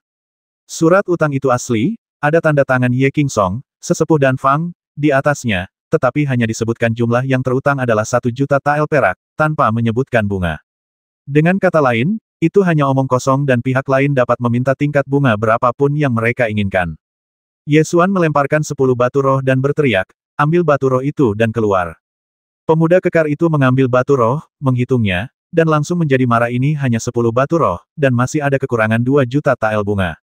Ingin bunga, minta tuanmu untuk datang dan mengambilnya. Setelah Ye Xuan mengatakan ini, dia berbalik dan berjalan menuju gerbang keluarga Ye. Pemuda kekar itu langsung menampakkan raut wajah garang, mengulurkan tangannya untuk mencengkeram bahu Ye Xuan, dan mengumpat nak, kembalikan surat utang itu, atau aku akan membuatmu membayar. Belasan orang menyebalkan muda di dekatnya segera mengepung mereka. Ye Xuan tidak berhenti. Saat telapak tangan pemuda kekar itu menyentuh bahunya, semburan energi melonjak keluar, menjatuhkan pemuda kekar itu dan selusin orang menyebalkan muda. Pemuda kekar itu segera menyadari bahwa ia telah bertemu dengan tuannya, maka ia tak berani tinggal lama lagi dan bangkit serta melarikan diri. Ye Xuan mendorong pintu keluarga dan masuk. Halamannya masih sama akrabnya seperti sebelumnya, tetapi tidak ada seorang pun di halaman itu. Hanya sebuah kepala kecil muncul dari lengkungan bundar di sebelah kanan, dan bertanya dengan suara kekanak-kanakan siapa kamu. Ye Xuan menoleh dan berkata sambil tersenyum bagaimana menurutmu? Zhao Er. Mata gadis itu perlahan melebar, lalu dia berbalik dan berlari sambil berteriak Tuan Muda kembali. Tuan Muda kembali. Tak lama kemudian, sesosok cantik berlari dari arah halaman Xuanling dan melemparkan dirinya ke dalam pelukannya. Sosok itu adalah Xiang Ling. Kupikir kau tidak akan kembali. Xiang Ling cemberut, merasa marah sekaligus senang. Ye Xuan menepuk punggungnya dan berkata dengan nada menghibur kamu belum kembali. Tak lama kemudian, anggota dan tetua keluarga Ye lainnya juga bergegas datang. Ye Qingyang berdiri di samping, matanya agak berkaca-kaca. Ruang pertemuan keluarga. Para tetua keluarga berkumpul bersama, tetapi hanya ada 5 orang. Mengapa jumlah orangnya sangat sedikit? Wajah Ye Xuan tampak muram, dia mendapati bahwa situasi keluarga itu lebih serius dari yang dia bayangkan. Situasi keluarga saat ini tidak begitu baik. Kami tidak bisa lagi tinggal di kota Liuyun, jadi beberapa anggota keluarga telah berpisah dan pindah ke tempat lain. Tetua ketiga Ye Qinglong menjawab. Apa yang terjadi? Ye Xuan meletakkan surat utang itu di atas meja panjang dan bertanya. Para tetua saling berpandangan, semua dengan kesedihan dan kemarahan di wajah mereka. Ye Qinglong menghela napas dan berkata, setengah tahun setelah kepergianmu, kami membuka toko obat di pasar Wudao. Awalnya, kami mengandalkan obat-obatan yang disuling oleh Qingsong, dan bisnisnya sangat bagus. Setelah bisnisnya berkembang pesat, hal itu menarik perhatian keluarga lain. Setahun yang lalu, keluarga Qi merekrut seorang ahli Yuanwu tingkat 9 dan mencoba memaksa kami untuk menyerahkan resepnya. Ketika mereka tidak bisa mendapatkannya, mereka mulai menggunakan tipu daya untuk menghancurkan bisnis obat-obatan kami dan bekerja sama dengan toko-toko obat spiritual lainnya untuk memutus pasokan bahan-bahan obat spiritual kami. Dalam 6 bulan terakhir, kami telah mengalami beberapa konflik dengan keluarga Qi dan sangat menderita. Semua orang terluka dalam berbagai tingkatan. Beberapa anggota klan pergi, beberapa tersebar. Keluarga Qi bahkan menyebarkan berita bahwa mereka ingin keluarga Ye kami menghilang sepenuhnya dari kota Liuyun. Ye Qinglong menjadi begitu gembira hingga dia meninju meja karena marah. Hal sebesar itu terjadi, mengapa kamu tidak menulis untuk memberitahuku? Ye Xuan bertanya dengan suara yang dalam. Lebih sulit lagi berlatih di sekte di Gunung Abadi. Semua orang berharap kamu bisa berlatih dengan baik di sekte Tianjian dan tidak ingin kamu terganggu. Meskipun keluarga mengalami masa sulit tahun lalu, kita selalu bisa bertahan. Ye Qingsong, tetua ruang alkimia, menjelaskan dengan tatapan kesepian. Meskipun dia memiliki kemampuan tertentu dalam alkimia, dia bahkan tidak bisa membeli satu pun ramuan spiritual dalam 6 bulan terakhir. Ye Qingyang menatapnya dengan khawatir dan menasihati, Xuan jangan marah. Keluarga Qi sekarang berkuasa, dan ada master tingkat ke-9 dari alam Yuanwu yang akan membantu kita. Mari kita bersembunyi terlebih dahulu. Keselamatanmu adalah yang terpenting. Jangan berhadapan langsung dengan mereka. Ketika kamu telah mencapai keberhasilan dalam kultivasimu di Sekte Tianjian, tidak akan terlambat untuk mendapatkan kembali apa yang telah hilang. Balas dendam seorang pria sejati tidak akan pernah terlambat bahkan setelah 10 tahun. Kakek kedua, jangan khawatir. Belum lagi tingkat ke-9 alam Yuanwu, bahkan jika dia berada di alam Lingwu, aku bisa membuatnya tunduk padaku. Ye Xuan menunjukkan aura seorang pria yang kuat, yang mengejutkan semua tetua yang hadir. Namun, alam bela diri spiritual terlalu jauh bagi orang-orang dari kota Liuyun. Anda tahu, Huang Fuao memasuki sekte Yunlong dan berlatih selama 3 tahun, tetapi dia tidak dapat menerobos ke alam Yuanwu, dan harus kembali menggunakan kristal Jiaolong untuk menerobos. Dapat dibayangkan bahwa di kota Liuyun, alam Yuanwu sudah merupakan kekuatan tempur terkuat. Ye Qingyang masih khawatir dan berkata, Xuan lebih baik jangan impulsif. Alam Yuanwu tingkat ke-9 terlalu kuat. Sekarang tidak ada seorang pun di kota Liuyun yang berani bersaing dengan keluarga Qi. Kakek kedua, jangan khawatir. Aku akan memberimu beberapa pil terlebih dahulu untuk meningkatkan kultivasimu. Selagi Ye Xuan bicara, dia mengeluarkan banyak botol dan stoples dari cincin penyimpanannya, yang semuanya merupakan sisa pil Tianyuan dari sebelumnya. Tianyuan dan merupakan ramuan yang paling umum digunakan oleh seniman bela diri di alam Yuanwu, dan hanya efektif bagi seniman bela diri di bawah alam Yuanwu. Setelah Ye Xuan menerobos ke alam Lingwu, dia tidak lagi membutuhkan pil Tianyuan, jadi sangatlah tepat untuk membantu para tetua di klan meningkatkan kultivasi mereka. Ye Qingsong sangat tertarik pada ramuan itu. Dia mengambil sebotol, membuka tutupnya, dan menghirupnya. Matanya langsung membelalak ini bukan pil kondensasi Qi. Itu pil Tianyuan. Seseorang di alam Qiwu hanya bisa minum setengah pil dalam satu waktu, dan seseorang di alam Yuanwu bisa minum satu pil dalam satu waktu, kata Ye Xuan. Pil Tianyuan. Ini adalah pil tingkat kedua. Ye Qingsong bahkan lebih terkejut. Xuan kamu punya ramuan yang bagus, sebaiknya kamu simpan saja untuk dirimu sendiri. Kamu adalah harapan masa depan keluarga. Kekuatanmu lebih penting daripada apapun. Jangan khawatirkan kami, orang-orang tua. Ye Qingyang membujuk. Ye Xuan tersenyum tipis dan berkata, pil-pil ini tidak lagi berguna bagiku. Jika aku tidak berpikir untuk membawanya kembali untukmu, aku pasti sudah membuangnya sejak lama. Ketika semua orang mendengar ini, mereka membuka mulut karena terkejut. Xuan kamu mengatakan bahwa pil Tianyuan tidak berguna untukmu. Benarkah itu? Apakah kamu sudah berhasil mencapai alam Lingwu? Ye Qingyang mengajukan pertanyaan yang membingungkan semua orang. Ye Xuan tersenyum tipis, tanpa memberikan jawaban langsung, dan berkata jangan ragu, kekuatanku hanya akan lebih kuat dari yang kau kira. Sekarang setelah aku kembali, keberuntungan keluarga Qi telah berakhir. Ketika para tetua mendengar ini, mereka tidak dapat menahan kegembiraan. Setelah ditekan oleh keluarga Qi selama 2 tahun, mereka akhirnya melihat harapan untuk bangkit kembali. Ketika mereka berpikir tentang akhirnya bisa mengangkat kepala mereka tinggi-tinggi, mereka semua meneteskan air mata. Baiklah, minum pilnya dan kembali berlatih. Besok, kita akan pergi untuk menyelesaikan masalah dengan keluarga Qi. Keesokan harinya, sebelum Ye Xuan membawa orang untuk menyelesaikan rekening dengan keluarga Qi, para penagih utang datang ke pintu terlebih dahulu. Wah, pintu diketuk dari luar, dan seorang pemuda berpakaian mewah menyerbu masuk ke dalam keluarga Ye bersama sekelompok besar penjahat, sambil berteriak dengan liar semua orang tidak berguna di keluarga Ye, keluarlah dari sini. Kalau tidak, aku akan membasmi semuanya. Ye Xuan adalah orang pertama yang tiba di halaman depan. Ketika pertama kali melihat pemuda dengan pakaian yang indah itu, dia merasa bahwa pemuda itu tampak familiar, seolah-olah dia pernah melihatnya di suatu tempat. Tetua ketiga, Ye Qinglong, tiba tak lama kemudian dan berbisik di telinganya, pria ini adalah Qi Xiaoji, tuan muda keluarga Qi. Ketika Ye Xuan mendengar nama itu, dia langsung ingat bahwa orang ini adalah putra kepala keluarga Qi, orang yang pernah menawarkan untuk menghabiskan uang untuk membeli token masuk sekte Tianjian. Qi Xiaoji mengenali Ye Xuan sekilas, melangkah maju, dan berkata dengan arogan, aku bertanya-tanya siapa orang itu. Ternyata orang tak berguna dari keluarga Ye itu kembali. Mengapa? Dia tidak berhasil masuk ke sekte pedang surgawi, jadi dia berlari kembali ke keluarga untuk meminta sumber daya kultivasi. Kamu tidak menyangka keluarga itu begitu miskin, bukan? Kau datang ke sini untuk memprovokasiku pagi-pagi begini. Apa kau ingin berkelahi? Tanya Ye Xuan dengan suara berat. Aku tidak punya waktu untuk memprovokasi pecundang sepertimu. Bayar aku kembali. Beraninya kau merampas surat utang itu sebelum kau membayarku kembali. Percaya atau tidak, aku akan menuntut polisi dan menangkapmu. Teriak Qi Xiaoji. Jadi begitulah. Kau ingin uang. Tentu. Minta kepala keluarga Qi untuk berbicara denganku. Ye Xuan berkata dengan suara berat. Mau ketemu ayahku? Tentu. Kalau kamu punya nyali, bawa formula pilmu ke paviliun Dang Xuan dan kita selesaikan masalah ini. Teriak Qi Xiaoji. Itu sempurna. Ye Xuan berkata dan meminta tetua ketiga untuk membawa orang ke paviliun Dang Xuan. Paviliun Dang Xuan, ruang resepsi di lantai 2. Kepala keluarga Qi, Qi Zonghan, duduk di satu sisi aula bersama sekelompok master keluarga Qi, sementara Ye Xuan duduk di sisi lain bersama para tetua keluarga Ye. Kedua belah pihak saling berhadapan, dengan pedang terhunus. Kudengar tuan muda tak berguna dari keluarga Ye telah kembali. Apakah dia tidak lagi mampu bertahan di sekte pedang surgawi? Sampai hari ini, apakah kau pernah menyesal tidak menjual token masuk sekte pedang surgawi kepada keluarga Ciku?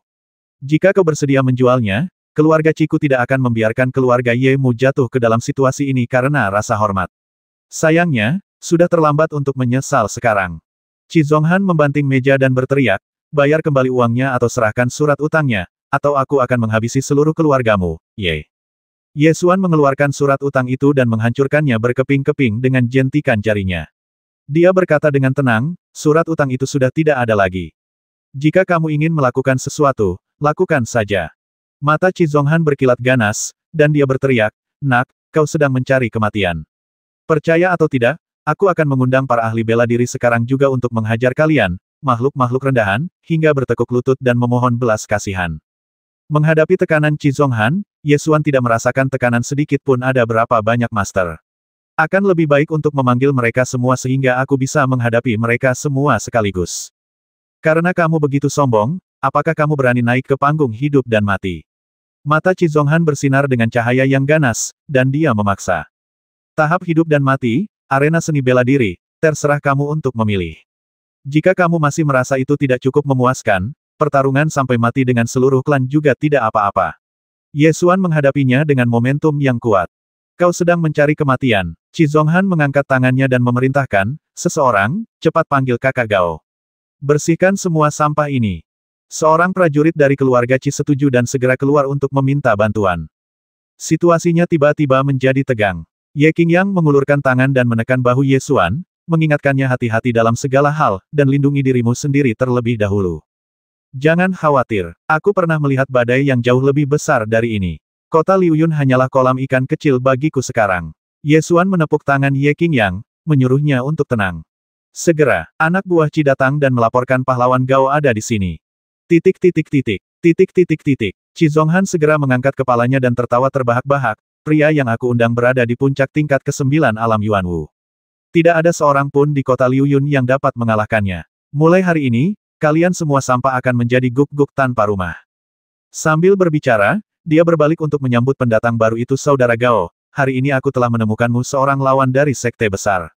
Jika kau mengalahkannya, reputasimu sebagai orang yang tak terkalahkan di kota awan terapung akan semakin bergema. Setelah berkata demikian, dia mempersilakan lelaki yang berada di alam Yuanwu tingkat 9 itu maju ke depan. Ye Xuan masih duduk di kursi dengan tenang. Ketika dia melihat pria itu keluar, dia tidak bisa menahan senyum. Kebetulan sekali, saya baru bertemu orang ini kemarin. Orang ini tidak lain adalah prajurit berjubah hijau yang menembakkan bola petir dengan anak panah di luar kota Liuyun kemarin. Namanya adalah Gao Yongwu. Ketika Gao Yongwu mengikuti jari Qi Zonghan dan melihat Ye Xuan, ekspresi arogan di wajahnya langsung membeku. Namun, Qi Zonghan menunjukkan ekspresi puas di wajahnya, dan tertawa terbahak-bahak. Ye, berlututlah dan mohon ampun sekarang, dan serahkan resepnya dengan kedua tangan. Aku mungkin bisa menyelamatkan hidupmu, kalau tidak, aku akan membasmi semua orang di keluarga Yemu. Ini menarik. Ye Xuan tersenyum, menatap Gao Yongwu, dan bertanya, ku dengar kau ingin membasmi semua orang di keluargaku. Ketika Gao Yongwu mendengar ini dan melihat senyum berbahaya di wajah Ye Xuan, lapisan keringat dingin segera merembes keluar dari dahinya. Dia segera merasakan tangan dan kakinya dingin, dan buru-buru menjelaskan tidak, aku tidak mengatakan itu. Tidak apa-apa, kau bisa cerita padaku. Keluarga Yeku sekarang begitu sibuk menagih utang sehingga kami bahkan tidak berani keluar rumah. Kami tidak jauh dari kehancuran. Ye Xuan terkekeh. Qi Zonghan berkata dengan arogan, baguslah kalau kamu tahu. Kalau kamu tahu lebih awal, apakah kalian orang tua dan orang menyebalkan kecil akan begitu sengsara sekarang? Tidak ada gunanya menyesalinya. Qi Xiaoji berdiri dan mendengus dingin, jika bukan karena kamu, sampah, yang menempati kuota Sekte Tianjian, aku pasti sudah melambung ke langit jika aku masuk ke Sekte Tianjian. Gao Yongwu, basmi sampah ini. Ye Xuan tersenyum, menatap Gao Yongwu, dan berkata, aku memintamu untuk bertindak, guru besar tingkat ke-9 dari alam Yuanwu. Apakah kau ingin pergi ke panggung hidup dan mati? Atau arena pertarungan? Katakan padaku. Ketika Gao Yongwu mendengar ini, tangannya mulai gemetar karena ketakutan. Ekspresi kejam tiba-tiba muncul di wajahnya. Dia berbalik dan menamparkan wajah Qi Xiaoji, sambil mengumpat, diam kau. Tamparan itu begitu keras dan keras sehingga semua orang tercengang. Qi Xiaoji tertegun oleh tamparan itu. Dia jatuh ke sudut dan menutupi wajahnya karena terkejut untuk waktu yang lama sebelum dia berteriak dengan marah, Gao Yongwu, apakah kamu gila? Kamu berani memukulku. Apakah kamu tidak menginginkan pil itu lagi? Tatapan mata Ye Xuan berubah dingin, dan dia berkata dengan suara yang dalam, tidak ada gunanya pamer sekarang. Kamu telah melakukan banyak hal untuk memaksa keluarga Yeku ke titik ini, kan? Saat dia berbicara, tekanan kuat dari alam bela diri spiritual menyebar dan meliputi seluruh aula. Semakin tinggi tingkat kultivasi Anda, semakin jelas Anda mengenai apa yang diwakili oleh tekanan ini. Gao Yongwu langsung merasa takut bahwa ia mungkin akan dibasmi kapan saja. Ia berlutut sambil menjatuhkan diri, meletakkan tangannya di tanah dan memohon belas kasihan, saya tahu saya salah, tolong ampuni nyawa saya, senior. Perubahan mendadak ini membuat semua orang yang hadir tercengang. Ini adalah seorang ahli bela diri yang telah mencapai tingkat ke-9 alam Yuanwu, namun dia benar-benar berlutut dan memanggil seorang pemuda berusia 17 atau 18 tahun dengan sebutan senior. Semua orang di keluarga Qi bahkan lebih terkejut. Ekspresi Qi Zonghan terus berubah, dan dia tidak mengerti apa yang sedang terjadi. Ye Xuan berkata dengan suara yang dalam, ampuni nyawaku.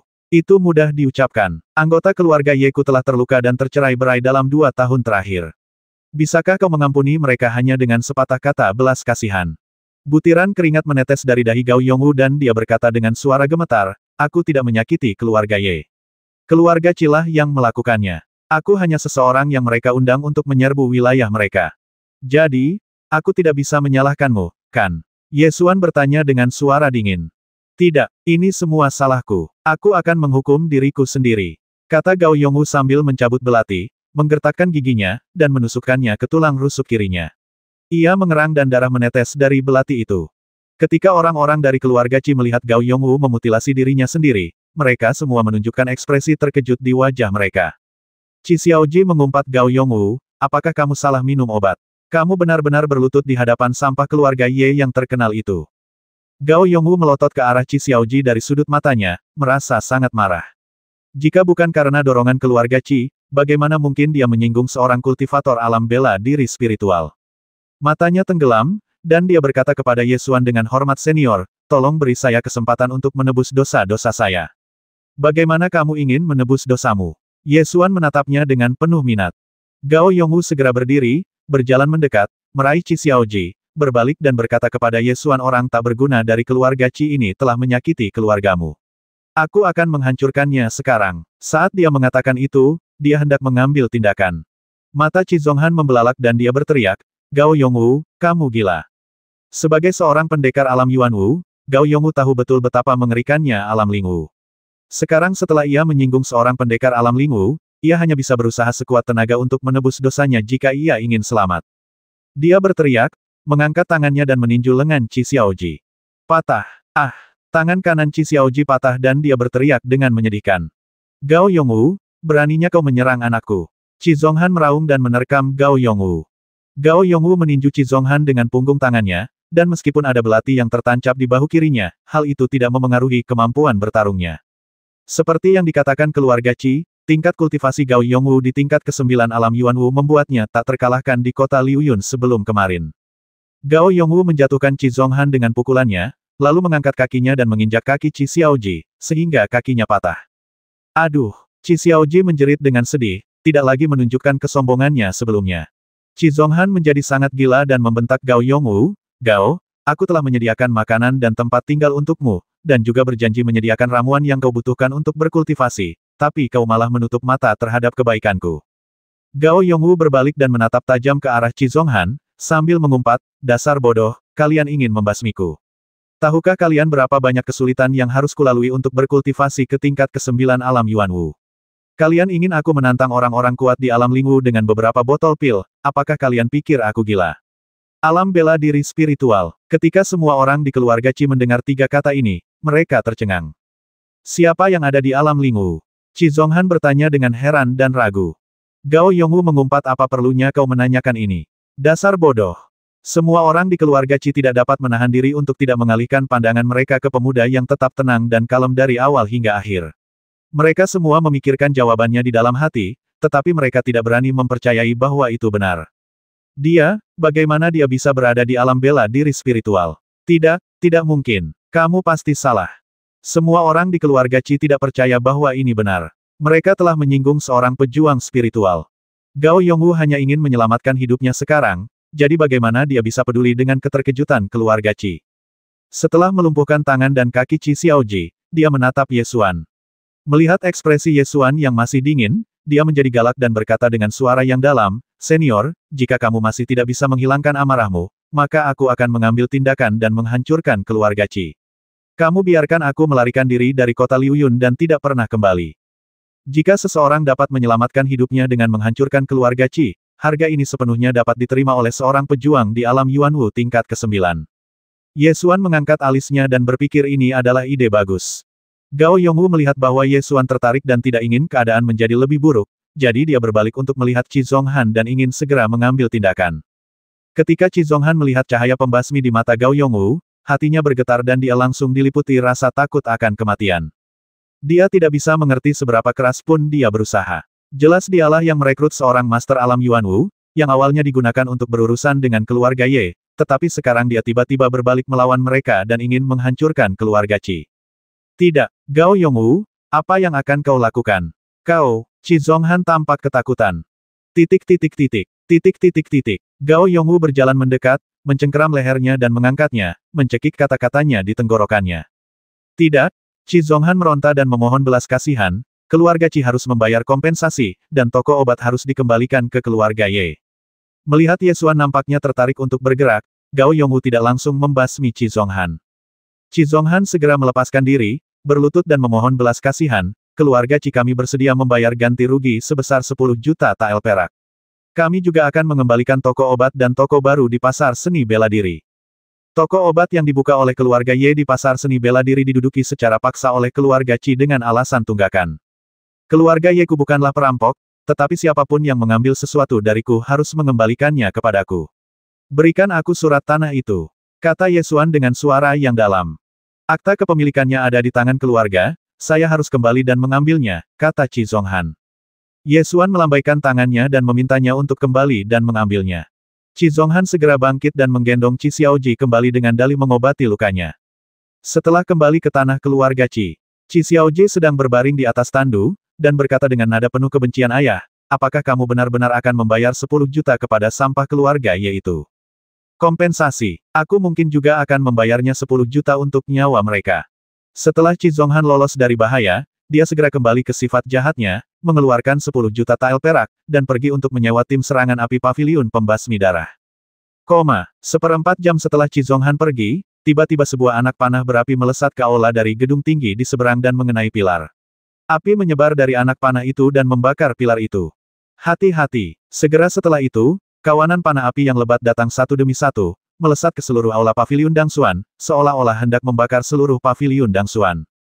Keluarga Qi akan membasmimu, Xuan Er, sebaiknya kau segera pergi dan melindungi dirimu sendiri. Ye Qingyang segera menghunus pedang Qingyang, berdiri di depan Ye Xuan, dan memotong panah api yang datang. Para tetua keluarga Ye lainnya juga menghunus pedang mereka dan memotong panah api yang datang. Anggota keluarga Qi yang tertinggal di aula semuanya menunjukkan ekspresi ngeri. Mereka mengutuk Qi Zonghan atas kekejamannya dan bahkan tidak membiarkan mereka pergi. Semakin banyak anak panah api ditembakkan, mengalir turun bagai hujan api. Mata Ye Xuan menjadi gelap, dia mengangkat telapak tangannya, menyebarkan kekuatan spiritualnya, dan membuka medan gaya pengendali pedang, menutupi semua anak panah api. Anak panah berapi yang berterbangan bagai hujan api itu tiba-tiba berubah arah dan melesat kembali ke gedung tinggi di seberangnya, mengakibatkan barisan pemanah terjatuh ke tanah sambil berteriak. Ketika para tetua keluarga Ye melihat panah api itu tiba-tiba berbalik dan terbang kembali, mereka semua terkejut. Gao Yongwu bahkan lebih terkejut ketika melihat metode ini. Dia senang karena dia tidak bertindak impulsif dan menyerang Ye Xuan, kalau tidak dia pasti sudah terbasmi sekarang. Dia takut Ye Xuan akan menyerangnya, jadi dia menyarankan terlebih dahulu senior, Qi Zonghan menyewa tim penyerang api dan jelas menolak menyerahkan toko. Aku akan menghancurkan keluarga Qi sebagai ganti nyawaku sendiri. Setelah membasmi orang, aku akan meninggalkan kota Liuyun. Apakah ini tidak apa-apa? Sekarang keluarga Qi sudah menghancurkan wajah mereka sendiri, tidak ada lagi yang bisa dikatakan. Ye Xuan mengangguk dan menyetujui permintaan Gao Yongwu. Gao Yongwu akhirnya melepaskan kekhawatirannya, melompat dari paviliun Dangxuan, dan bergegas menuju wilayah keluarga Qi. Ye Xuan berbalik dan menatap Ye Qinglong, lalu berkata, pergilah dan temui berbagai kamar dagang di kota Liuyun untuk mengumpulkan uang guna mengambil alih toko obat keluarga Qi. Sekarang keluarga Qi telah hancur, toko obat dengan nama keluarga Qi pasti akan dijual dengan harga murah. Ini adalah waktu terbaik untuk mengambil alih toko tersebut.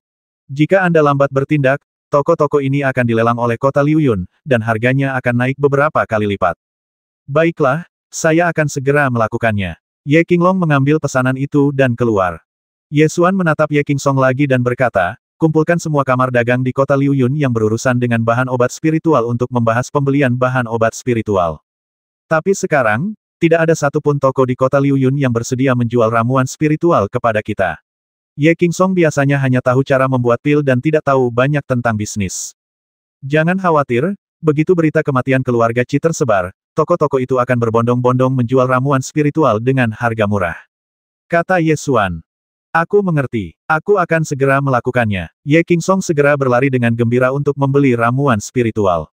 Pada hari ini, kota Liuyun ditakdirkan untuk gelisah. Pertama, tim serangan api paviliun pembasmi darah melancarkan serangan api ke paviliun Dangxuan. Segera setelah itu, Gao Yongwu menyerbu keluarga Qi sendirian dan menghancurkan keluarga Qi.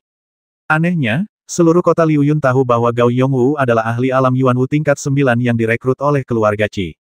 Mengandalkan Gao Yongwu, keluarga Qi telah merajalela di kota Liuyun selama 2 tahun. Mengapa Gao Yongwu tiba-tiba membalas? Berbagai rumor menyebar seperti api di pasar. Segera setelah itu, keluarga Ye mengambil alih 3 toko obat milik keluarga Qi dengan kecepatan kilat. Namun ini bukanlah berita yang paling mengejutkan. Keesokan harinya, 3 toko obat keluarga Ye di kota Liuyun berganti nama menjadi Paviliun Danchen pada saat yang sama, dan pil Tianyuan secara resmi mulai dijual, dan mereka menjamin bahwa pil Tianyuan akan terjual untuk waktu yang lama. Berita ini langsung menggemparkan seluruh kota Liuyun. Apa itu Tianyuan dan? Itu adalah ramuan tingkat kedua, ramuan paling penting yang harus dilatih oleh prajurit alam Yuanwu. Salah satu alasan mengapa jumlah prajurit alam Yuanwu di kota Liuyun sangat sedikit adalah karena tidak adanya sumber daya pelatihan yang dibutuhkan oleh prajurit alam Yuanwu.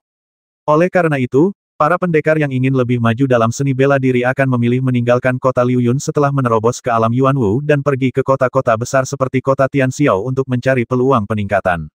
Dengan kata lain, tingkat kultivasi keseluruhan prajurit suatu kota seringkali bergantung pada berapa banyak sumber daya kultivasi yang dimiliki kota tersebut. Sumber daya kultivasi kota Liuyun sebagian besar dipasok ke para prajurit di alam Qiwu, jadi kota Liuyun adalah kota tingkat pertama. Hanya kota yang dapat menyediakan sumber daya kultivasi alam Yuanwu dalam jangka waktu panjang yang dapat disebut kota tingkat kedua. Sekarang, toko obat keluarga Ye telah mengumumkan akan menjual pil Tianyuan. Ini berarti bahwa keluarga Ye menggunakan kekuatan mereka sendiri untuk mendorong kota Liuyun ke kota lapis kedua. Ini adalah berita yang benar-benar mengubah kota Liuyun. Setelah berita ini tersebar, seluruh kota menjadi gempar. Di kota Liuyun, berita tentang keluarga Ye dan keluarga Qi telah menyebar luas. Berita-berita itu menjadi semakin aneh dan sulit bagi orang awam untuk melihat keseluruhan situasi dari berita-berita tersebut. Namun, masih ada orang-orang dengan mata tajam di kota Liuyun. Jawaban atas pertanyaan yang dapat membuat Master Alam Yuan Wu tingkat 9 seperti Gao Yongwu berbalik melawan keluarga Qi dan menghancurkannya sebenarnya sudah jelas. Pasti ada makhluk yang dapat membuat Master tingkat 9 Alam Yuan Wu merasa takut, dan kemungkinan yang paling mungkin adalah Alam Ling Wu. Oleh karena itu, siapapun yang melihat kebenaran masalah ini tahu bahwa kekalahan keluarga Qi bukanlah tidak adil.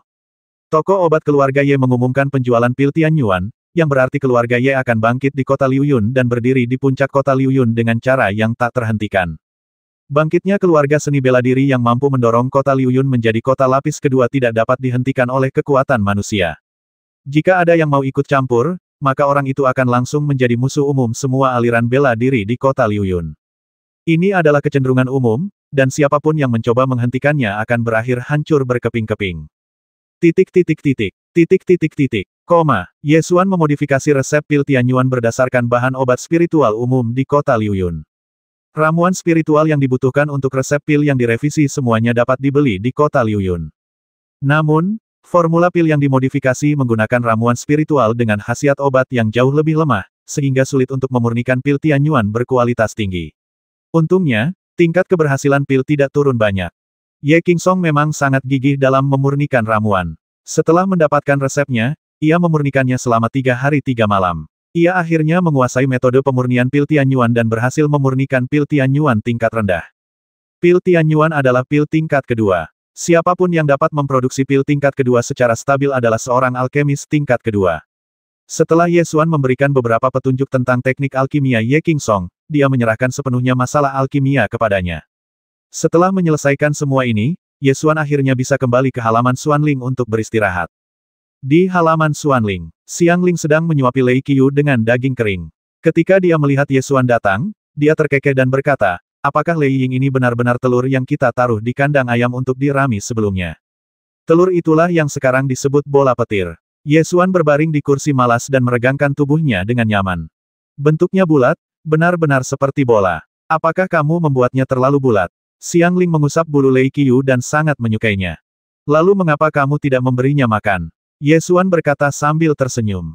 Ia mencari makanan di mana-mana di halaman. Saya pikir ia lapar, jawab Xiang Ling. Beri dia makan jika kamu suka. Dia makan apapun yang dilihatnya dan tampaknya tidak kenyang.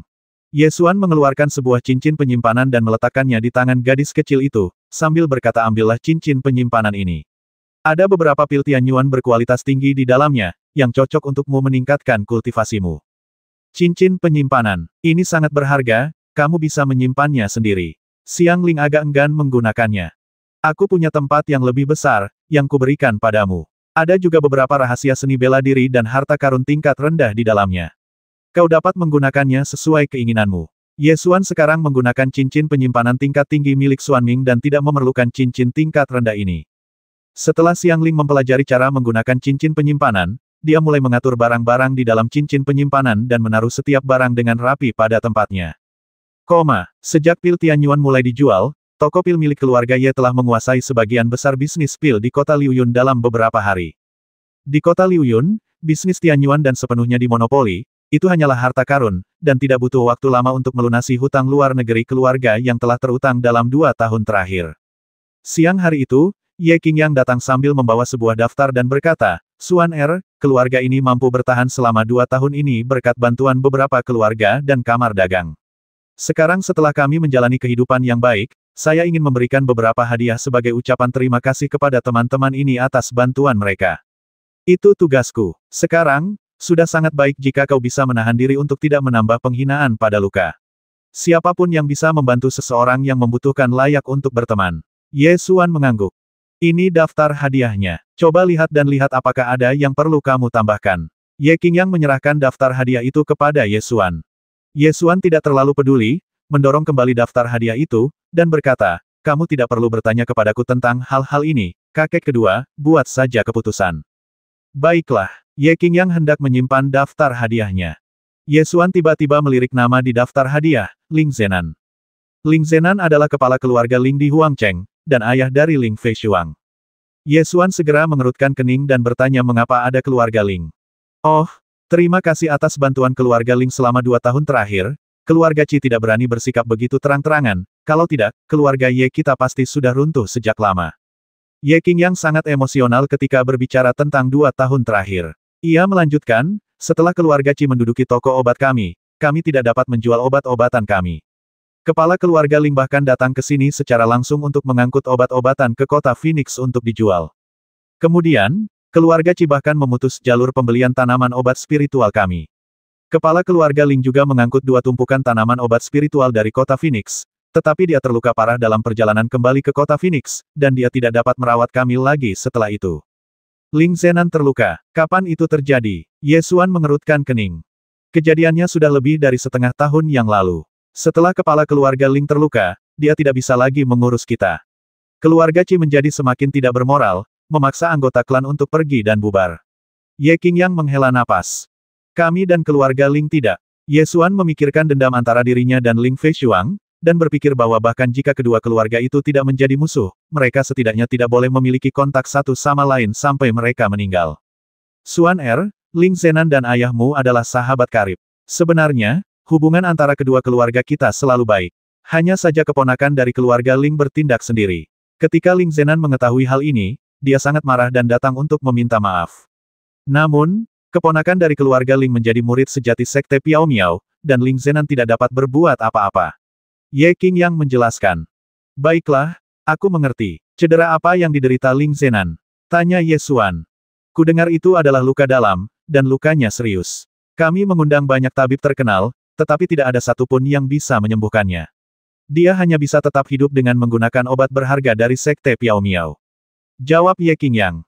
Ye Xuan memikirkannya dan berkata, kami di keluarga Ye tidak berutang budi ini. Karena Ling Zenan terluka saat mengangkut ramuan spiritual, itu ada hubungannya dengan kami. Kalau begitu aku akan pergi dan melihatnya. Jika aku bisa menyembuhkannya, aku akan membalas budi ini. Mengenai hadiahnya, kamu tidak perlu memberikannya. Xuan kamu yakin? Ye Qingyang bertanya dengan tergesa-gesa. Mari kita lihat dulu. Ye Xuan dapat menyembuhkan luka-luka Dao Bujue, dan dia cukup yakin bahwa dia dapat menyembuhkan luka-luka dalamnya, namun dia tidak dapat menarik kesimpulan apapun sebelum mengetahui seberapa parah luka-lukanya. Apakah kamu ingin meminta seseorang untuk menemanimu? Ye Qingyang bertanya lagi. Tidak perlu, aku tidak ingin terlalu terikat dengan keluarga Ling. Pergi untuk mengobati Ling Zenan hanya untuk membalas budi, jadi aku bisa pergi sendiri. Kata Ye Xuan. 3 hari kemudian, Ye Xuan tiba di kota Phoenix Beiyue. Huangcheng adalah kota terbesar di provinsi Beiyue dan sangat makmur. Keluarga Ling adalah salah satu dari 10 keluarga seni bela diri teratas di kota Phoenix, Beiyue. Anda dapat menemukan jalannya dengan bertanya kepada siapa saja. Setelah berjalan sejauh 5 atau 6 mil di sepanjang jalan paling makmur di kota itu, kami tiba di gerbang berwarna merah tua. Pada plakat di atas gerbang, ada 2 karakter besar bertuliskan Ling Mansion. 250.